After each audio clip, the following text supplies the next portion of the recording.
And what the astronaut Chris Hadfield says is that you're trying to eliminate the risk. And you eliminate the risk when you get familiar with all systems and all, like, you get familiar with all the situations and scenarios where when something can go wrong.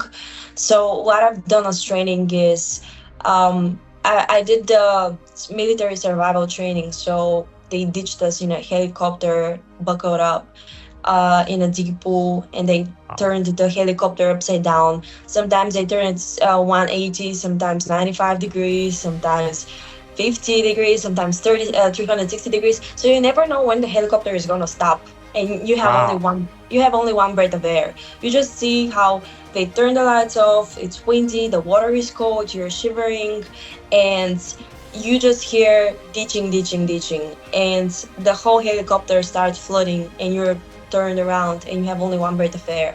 So you need to wait Wow. for the movement to stop, and then you unbuckle yourself and you escape. But it's not that easy because you're in water, you're floating. So you need to use a reference like your seat or a window, or sometimes your window is not going to open, so you need to find another exit without seeing, just by like Wow. touching stuff.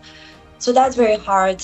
Then we do egress training, which is you go into the Orion space capsule like simulator module in the real size, and they drop the capsule in water, and you have the spacesuit. So you need to escape from that capsule. Sometimes the water is rough. Sometimes there are problems. You work in a team. We were dropped in the middle of the Atlantic Ocean on a raft.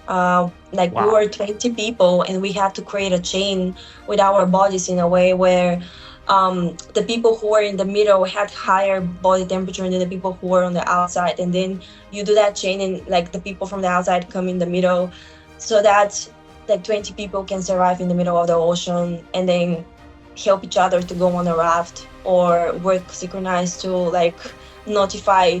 um for example, you go in a column like that, all Yeah. people, you hold each other's legs, and there is one person in front, and he says left, right. So all of you like, yeah, paddle the water. Yeah. So these are things that you're like taught how to do, and there are way more courses like geology on site that will make you feel so educated and informed that you'll be aware of every risk and everything that can go wrong, and you'll be able to sense it in advance to notify like the people in the mission control or your crew. Wow. Yeah, I that's Wow. why I admire astronauts.